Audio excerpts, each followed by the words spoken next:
What's going on, guys? This is FaZe Meek, and this is my new and improved 2014 setup video. As you guys can tell, I've changed a lot of stuff up since the last time that I did a setup video, and part of the reason why I've been inactive lately is because I had such a janky setup. I had a computer that I've been using since like 2005, and it was just a struggle. So after saving up for quite a while for all this new stuff and ordering everything, waiting months for it all to come in, setting it all up, it's finally ready to go, and I'm psyched. I couldn't be more happy with how it turned out.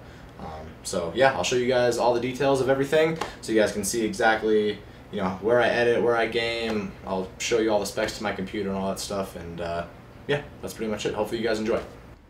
Alright guys, so we'll just start over here, and I will start with the editing side of things and work my way over to the gaming side of things.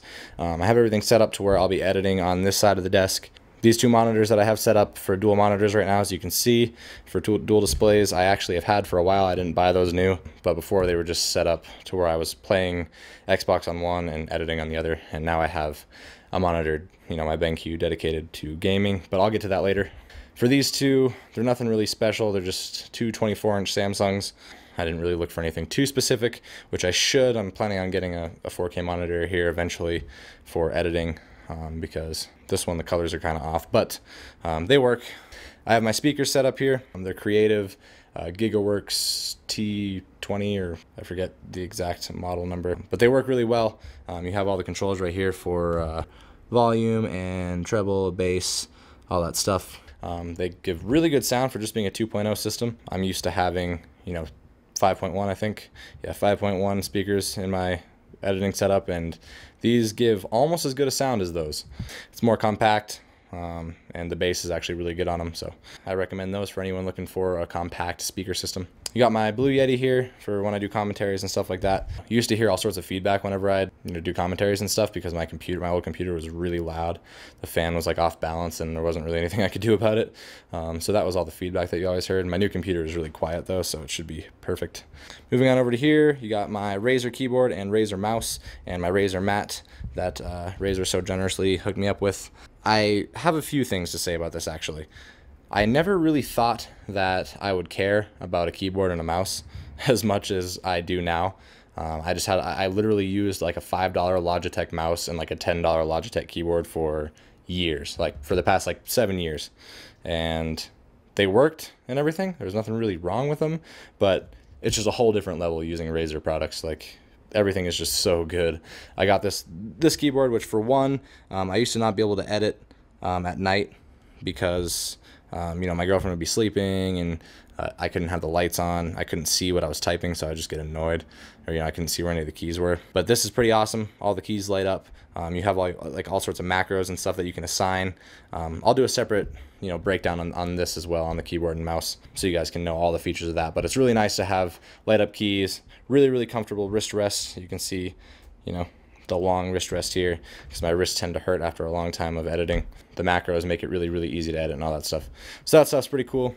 The mouse is just a beast, and everyone says it looks like a transformer, and it totally does, but for good reason. It's awesome. You can adjust the back of it, you can adjust the arc of it, the length, the finger rests, all that stuff, the sensitivity, just everything about it is just perfect. You can adjust it to fit your hand perfectly so it doesn't get tired while you're editing or gaming or whatever you do with it. You know, obviously adjusting the sensitivity and all that stuff on the fly, macros, all that cool stuff. All these buttons on the side are pretty awesome. You can assign these to macros and just work on the fly, adjust the sensitivity with these things. Really, really sensitive, or not sensitive, or comfortable scroll wheel and all that stuff. And it's just miles better than anything that I had before. The part that you guys are probably interested in is my computer. I just recently got this like a week ago, or sorry, 2 weeks ago. Just finished setting up everything. I was waiting to finish setting up the whole thing until I got my computer set up, but let me fix the focus here. And I got it from iBuyPower. I forget what it's called, like the NXT whatever Phantom gaming case. It's a really tall tower, which is cool because I can work in it a lot easier, which is way better than my old one, because if I ever wanted to do anything on the inside of the tower, it was so small, it was just torture working inside of it. But it's pretty cool. You know, you got all the Blu-ray shit, all the card reader, you know, all sorts of, it's a 12-in-1 or 15-in-1 media reader. And then you got, you know, fan controls on the right hand side, voltage controls if you want to. If I'm rendering, I can up the speed settings, which is another thing about what I was saying about noise in my commentaries.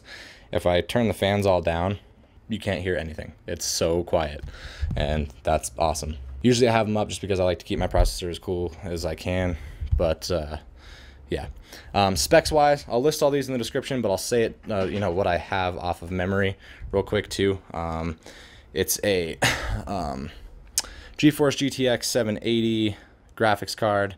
I got 16 gigabytes DDR3 1866 RAM. I have a Core i7 processor, 6-core at, I forget the gigahertz. It's a 4930K processor, but yeah, I forget the gigahertz. 256 gigabyte Samsung Pro SSD that I have all my applications running off of, and then a 2 terabyte Western Digital hard drive that I have all my data on. I'll put all those specs in the description because I don't remember off the top of my head exactly what everything is, but it's a beast and it's going to be way better to edit on. That is for 100% sure.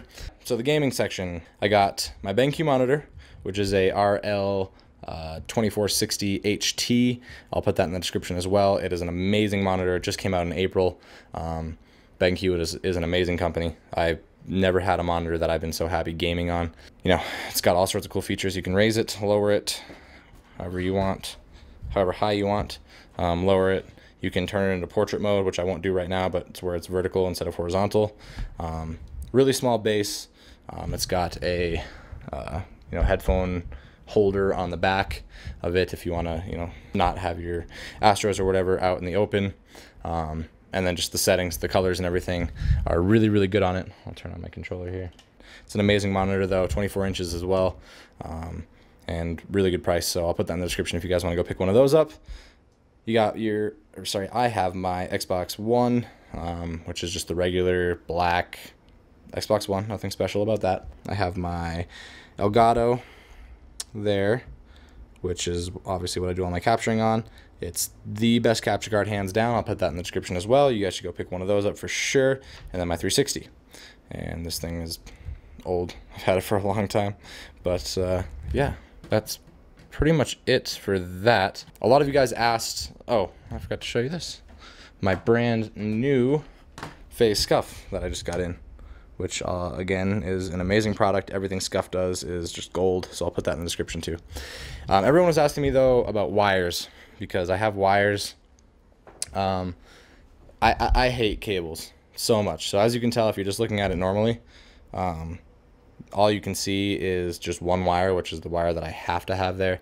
It's the wire that goes over to my TV, which I have a 55-inch TV that I can watch with my girlfriend when we go to sleep. I watch movies and TV shows and all that stuff on there. So I hate cables a lot, and I had way too many, obviously, with 3 monitors, 2 Xboxes, speakers, computer, all that stuff. You're gonna have a lot of wires. And so what I did, my method for tackling that, you guys can't really tell just looking at it. Like right off the bat, you're not really gonna notice, unless you like look at it, that there is a piece of wood right here that is painted the same color as the wall. I have all my wires behind here, but I have everything really organized. It looks like mayhem, but it's actually all the way it's supposed to be. I have a pegboard, which is just one of those boards you can't really see because I'm in the way of the light, but it's just one of those boards with holes in it, and I have all my cables organized, you know, in the positions that they need to be. I have my power strip mounted to the top of the pegboard right on the top, and all the cables are mounted in various spots throughout the pegboard, exactly where they need to be. The Xbox 360 one is closest to the Xbox 360, monitor ones are closest to the monitors, etc. Yeah, I just mounted them all to the pegboard and wrapped all the cables up so they weren't just resting on the ground, because then obviously it would take up a lot more space, and wired them to where they needed to go. But I kept the power strip. Just a word of advice, because I messed this up the first time that I did this. If you guys want to do something similar to this, make sure you have your power strip at the very top. Anything that you're going to access, make sure you have at the top, because otherwise it's a pain if you ever want to, like, obviously I didn't think about this, but if you ever want to switch stuff out or unplug something or plug something in, it's like impossible. So make sure you have your power strip at the top like I do. If you can even see that. Yeah, you can't really even tell. But anyways, I even have my router mounted back there, and I just mounted stuff with twisty ties and cable ties. Yeah, and so I just mounted all that stuff and then painted another thin piece of wood and slid it between the pegboard and my desk. You know, from a distance you can't really tell because it's the same color as the wall, and everything's really neat. And I have all my computer wires and everything all, you know, I'll get a little bit closer here, all mounted, you know, strapped down to the bottom of the desk, the metal bar on the outside, so you can see them if you're underneath the desk, yeah, but otherwise you can't really tell. And it just keeps it really clean looking and so much better, because I get really annoyed when there's a lot of wires everywhere.